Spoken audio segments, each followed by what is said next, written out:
Well, good morning. Good morning. It's good to see you guys. I'm looking out and I'm seeing a lot of intelligent people today and some people who really know their Christmas carols. And so this is a pop quiz. I'm gonna sing a carol, Christmas carol, and I'm gonna sing most of it. You're gonna see a fill in the blank, and when you know the lyric, you just shout it out, one voice together. Are you ready for this? Okay, pop quiz in church this morning. I'm gonna sing this Christmas carol, and then you just shout out in unison when you know the lyric, okay? All right, you ready for this? We're gonna start low-hanging fruit, something easy just to warm you up. Jingle bells, okay? It goes like this. Jingle bells, jingle all the way. Oh, what fun it is to ride in a one-horse open. Wow, 100%. All right, I knew that one was an easy one. You got 100% so far. Little known fact about Jingle Bells, it was actually written to celebrate Thanksgiving, not Christmas, but who's paying attention? Doesn't matter. And then also, it is literally the first song ever performed from outer space. In 1960, some astronauts went up and they performed this in outer space back to the Earth. So there you go. That's for free. You can take it to your Christmas parties. Now you got an icebreaker. You can talk about Jingle Bells. Okay, here's the next one. This is, what is it called? Do you hear? Thank you. Yeah, okay, here we go. Do you see what I see? A star, dancing in the night with a tail as big as a... Okay, that was like 70% of the room. Some of you guys are kind of quiet. With a tail as big as a... There we go. That's 100% of the room right there. This song, also interesting trivia about it, it was not written with the Star of Bethlehem in mind. That star with the tail as big as a kite is actually, it's a picture of a missile. This is a protest song, a peace song about the Cuban Missile Crisis. And it was a picture, a fear of what would happen if humanity would sort of kind of come unleash, unhinge. So there you go. You can share that one at your Christmas party too. Okay, third song. This one, we'll see how you guys do. It goes like this. Last Christmas, I gave you my heart, but the very next day, you gave it away. Good. This year, to save you from tears, I'll give it to someone. Dang. You guys know your Wham. We got some 80s people in the house. There's literally nothing interesting about that song other than it's an artifact from the 80s, along with pogo balls and Garbage Pail Kids and whatever else. Fluorescent hypercolor shirts. Remember those shirts that would literally change color with your body heat? Disgusting idea. Terrible idea. What were people thinking?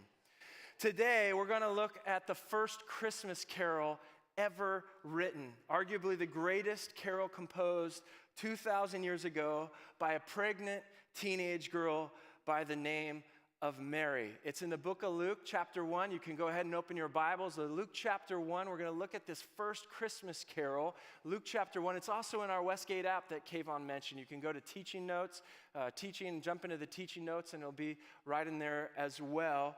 And it starts off, this Christmas carol starts off with an announcement. In Luke chapter 1, verse 26, an announcement from an angel. Verse 26, in the 6th month of Elizabeth's pregnancy, this is her cousin, Mary's cousin, God sent the angel Gabriel to Nazareth, a town in Galilee, to a virgin pledged to be married to a man named Joseph, a descendant of David. The virgin's name was Mary.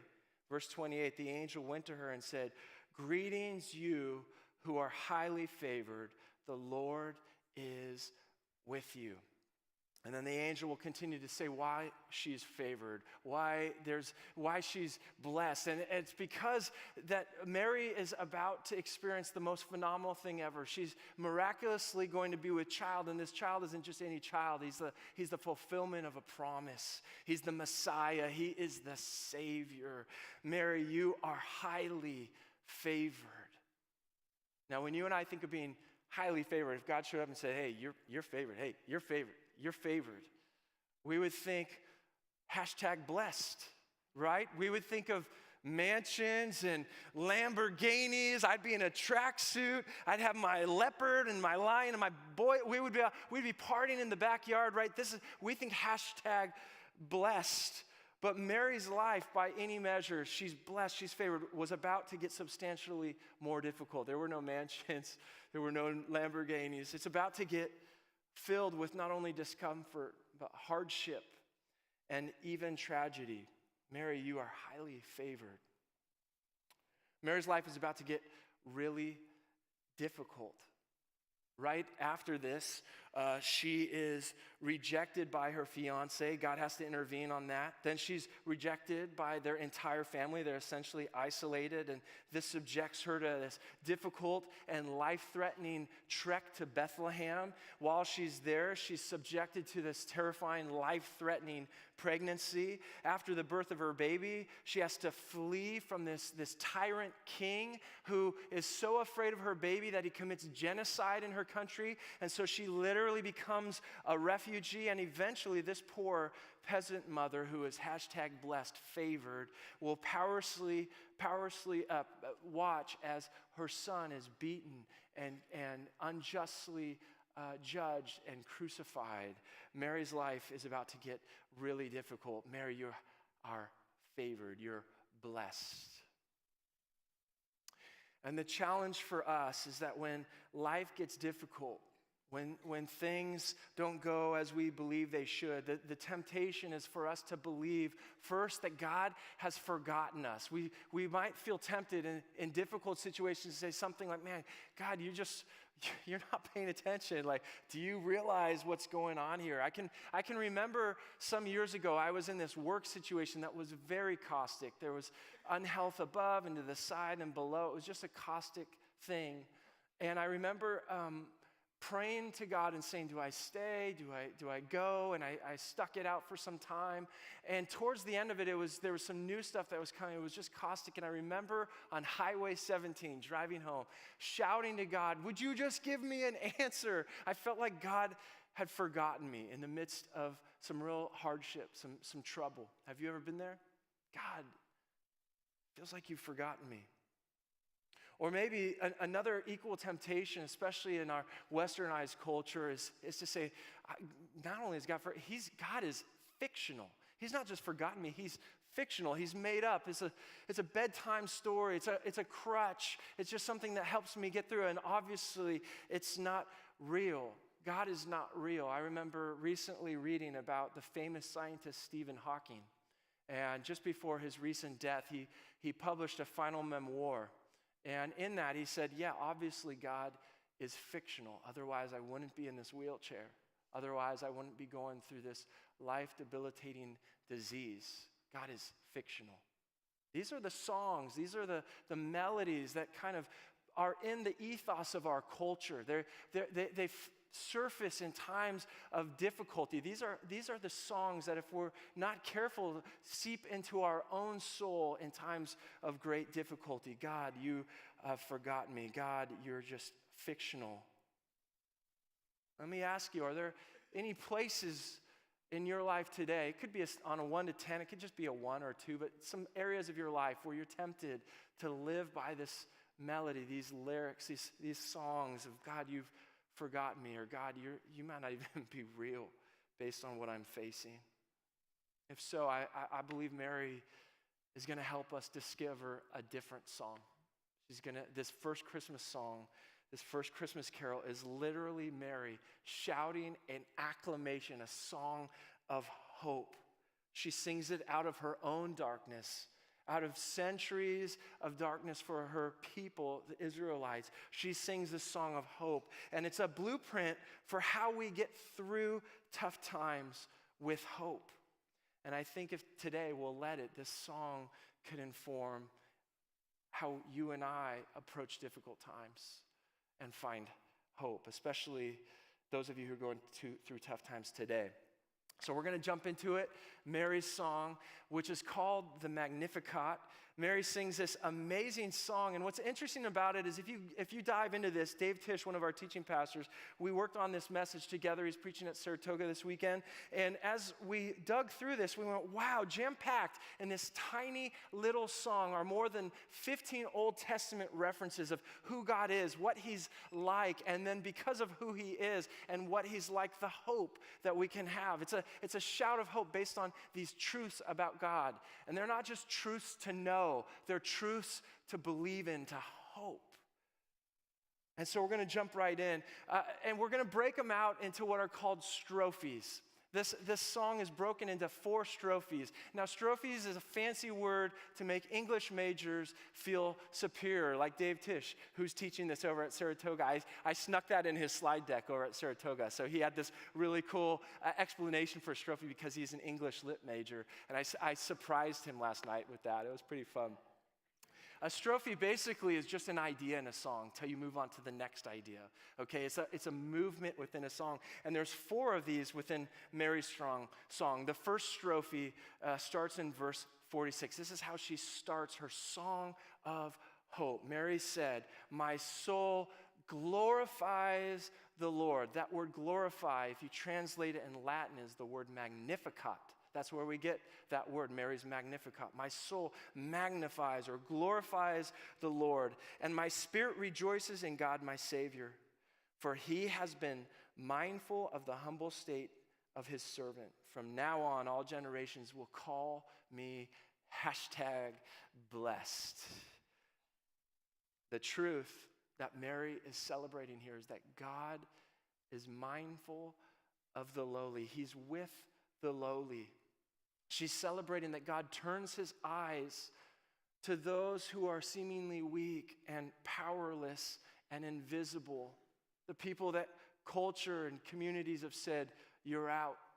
God turns his eyes to them. To a poor peasant girl on the edge of the empire, God is with the lowly. And what she's singing, the hope that she's singing right here is that God, you see me. Say that with me this morning. God, you see me. That's the hope she's singing. She continues the second strophe, if you will, in verse 49. For the mighty one has done great things for me. Holy is his name. His mercy extends to those who fear him from generation to generation. She's popping around in this song to things that are true about God. He's mighty. He's the creator. With his very words, he spoke the world into existence. He's done great things. His name is holy. He's different than any other relationship. His moral, his ethic is different than anybody else. And then he's merciful. He has mercy. That word is the word in the Hebrew text, it's the word hesed. It's this idea of loving kindness. God, you have this steadfast love that approaches me before I even know I need it. It's unearned. And then it's consistent like a covenant, like a marriage. It's binding, not because of anything in me, but because of who God is. Every time, God, you will step up and you'll respond to me with love. There's a sense of loyalty. It's such a unique word that we actually have to tease out sentences and sentences in English to try and describe hesed. And what Mary is celebrating, the truth of who God is that God is both power and hesed. He's both power and this incredible love. He's not simply some stoic, cosmic force that spoke the world into existence and is pieced out. No, God is also hesed. He's love. He's relationship. He's covenant. And the hope that she sings right here, listen to this, the hope that she sings is that God, you love me. You're not just some stoic, cosmic force. You're a relational being whose disposition towards me is always my best interest. It's always love. Say it with me. God, you love me. That's the second thing that she declares, the second hope. God, you see me, and when you see me, you don't recoil, you don't pull back. You love me. God, you see me, and God, you love me.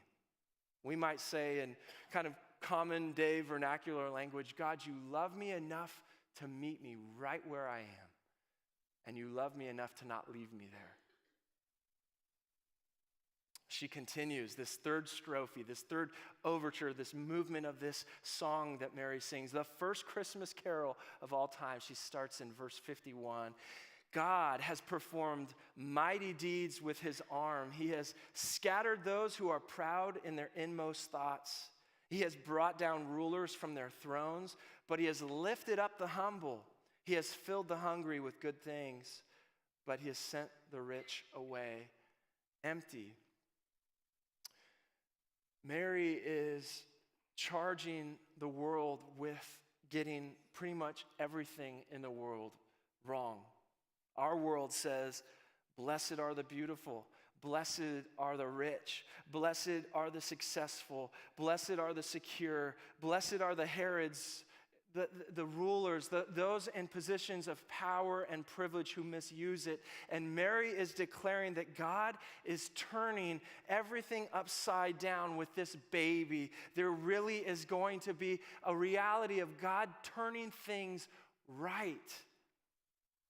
This song is so controversial that it was actually banned in Guatemala in the 80s. A New Testament scholar by the name of Scott McKnight notes that the Guatemalan government, which was at the time completely corrupt, read the Magnificat, this first Christmas carol, and they went, uh-oh. Because if the people realize, if they began to believe that God is really truly on the side of the oppressed, they might revolt. And so they literally banned the Magnificat in Guatemala. This was the Christmas carol you couldn't sing. Why? Because Mary is celebrating this truth, that God, through this baby Jesus, God will reverse the social and political injustice, all of it, all social and political injustice, God will reverse. And so she raises her voice and she steps up to the mic, and what she's singing right here is this hope. God, you will set things right. God, you'll set things right. A new king has come, and his new kingdom is justice. Now, Mary has celebrated that, God, you see me. God, you love me. God, you will set all things right. And now in her fourth strophe, she substantiates all of this hope that she's been singing by declaring what's true about God. She points back to the Old Testament, back to Genesis. And within this song, you'll see all these references, everything from Genesis to Psalms to Isaiah to the prayer of Habakkuk to the prayer of Hannah, all over the place. She's pointing throughout Scripture and pointing back to God's interactions through all of history with mankind. And she sings, He has helped His servant Israel, remembering to be merciful to Abraham and his descendants forever, just as He promised our ancestors. What she's celebrating as she looks back is she says, wow, God, from the beginning of time there's hope because you have been a promise maker, and from the beginning of time till now you have been a promise keeper. You've been a promise maker and a promise keeper. The truth she's celebrating is this grand story of a God who creates us with love and always moves towards us. There's this covenantal, this has said that He continues to move towards us with. He's a promise maker and a promise keeper. There's hope. In other words, history isn't just a random set of cause and effects. God didn't just create the world and walk away. No, the hope that Mary sings is that God, you are at work, even right now, even when I don't see it. God, you're at work.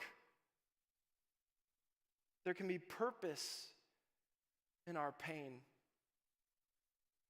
There can be destiny in difficulty because, God, you're still writing.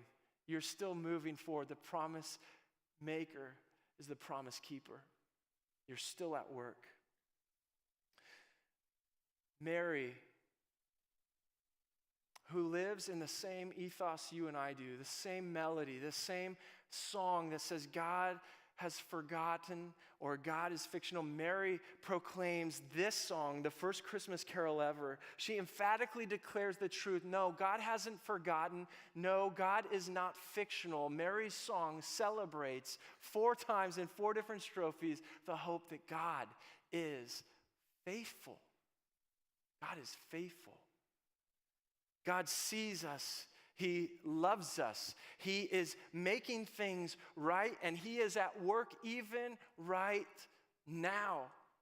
From the beginning of time till now, God sees us. He loves us. He is making things right, and He is at work even now. Do you see what Mary's song is? It's an invitation to hope. It's an invitation to hope. I want to show you a painting that's controversial. All good art is controversial, and it's a painting that's entitled "Mary Comforts Eve." Mary comforts Eve.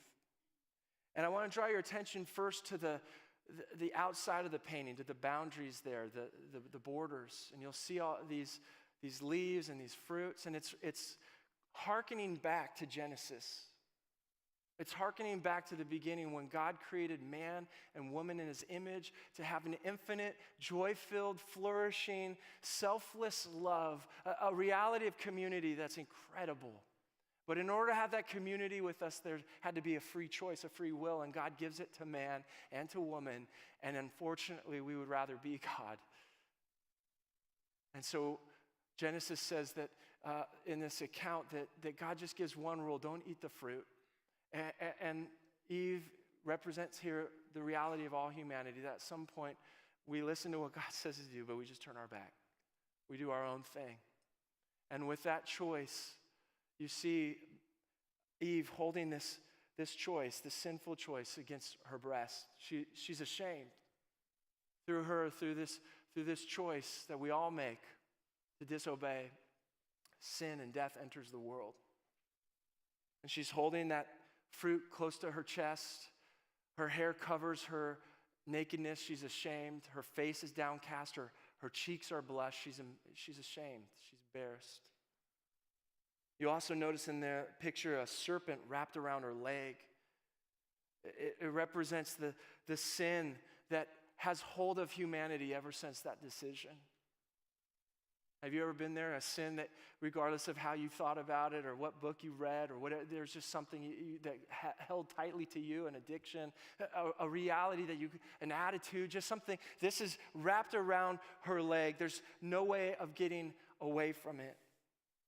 And then there's Mary. Mary, whose hair are like baptismal waters, invites Eve, invites all of us to hope. To hope. She grabs Eve's free hand. Notice Eve is still afraid to let go of her sin, but she grabs her free hand. And where does she place it? She doesn't say, "Look at me." She points it to her baby, to the Messiah, to Jesus, Emmanuel, God with us.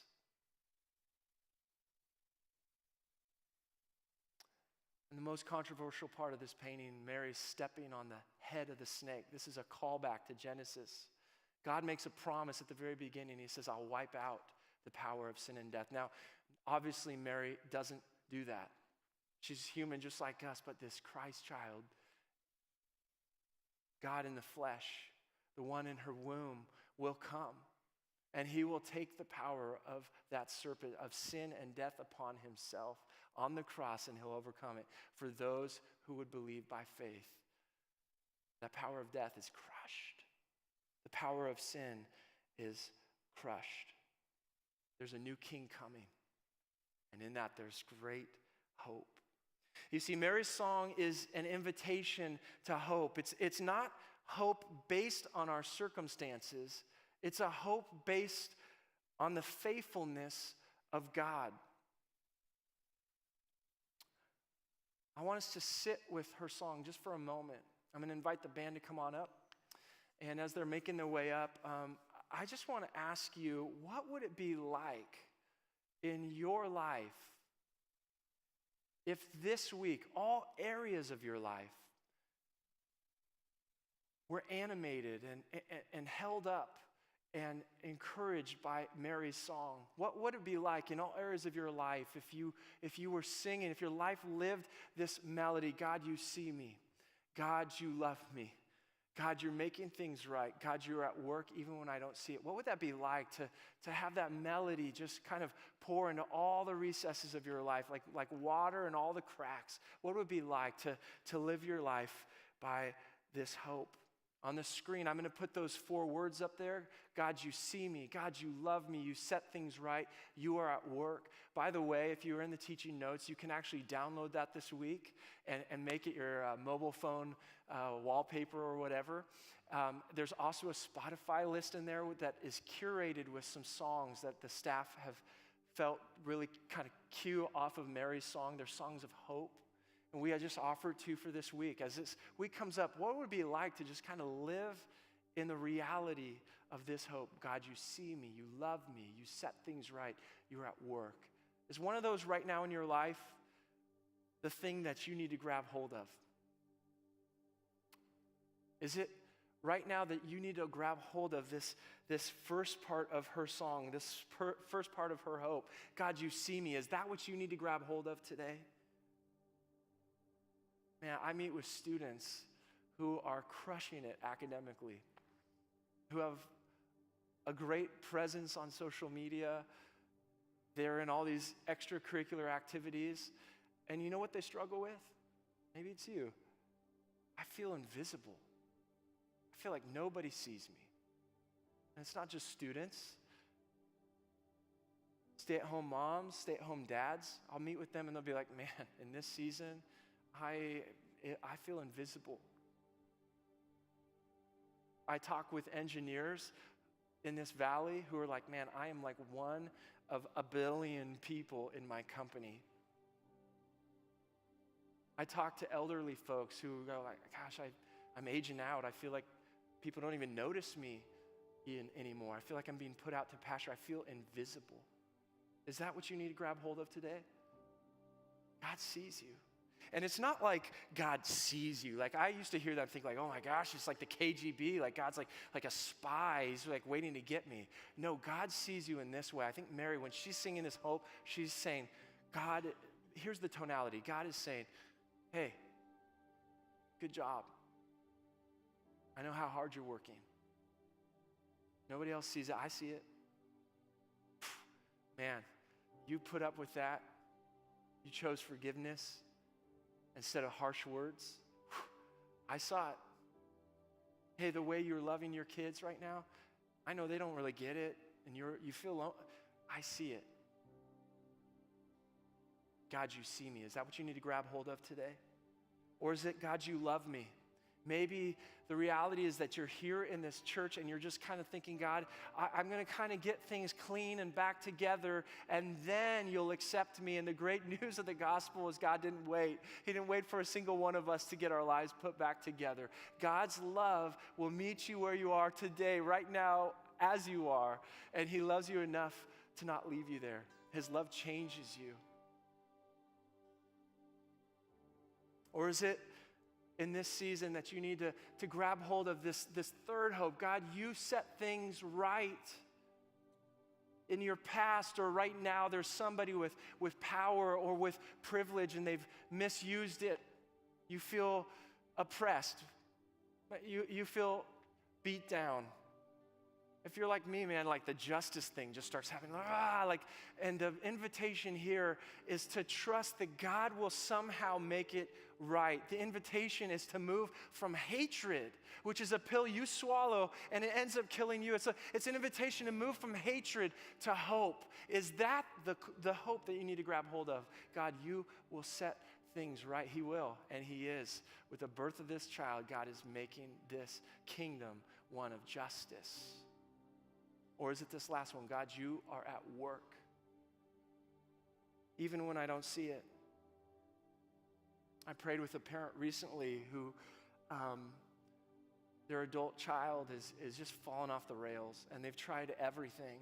And these are good parents, and they pray hard, and there's moments of hope, and then crash and burn.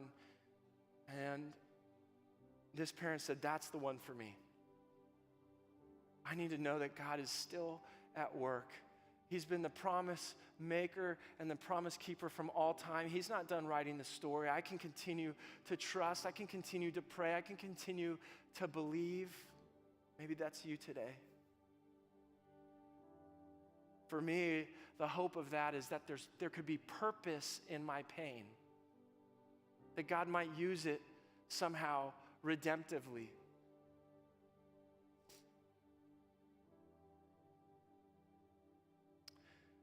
Mary demonstrates to us that praise, her singing this song, praise is the ultimate expression of hope.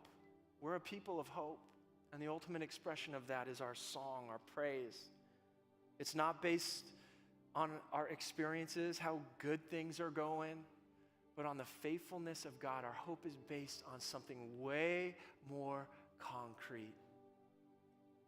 It's on the faithfulness of God. I want to just read two passages over you, and then we're going to sing this song about building our lives not on our circumstances, but on this faithfulness of God.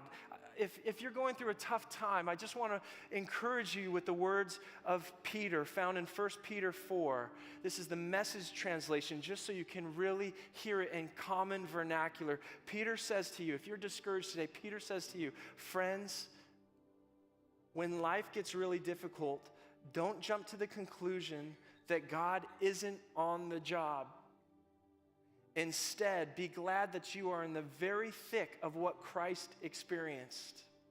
This is a spiritual refining process with glory just around the corner. Sound familiar? Sounds like Mary's song.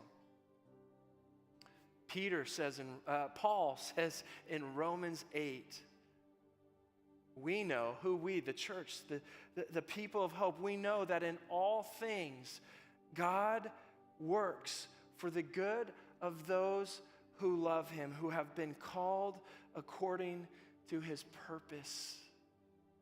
Is that your foundation today? Man, Mary is inviting you and me to build our lives on this hope. God, you see me. God, you love me. You set things right, and you are at work even when I don't see it or feel it or sense it. God, you are faithful. I'm going to invite you to sing, not to me or these guys up here, but to sing to the Creator God, the promise maker and the promise keeper today. It's an invitation to build your life even more concretely today, to have the roots go down deeper into this hope. Let's sing together.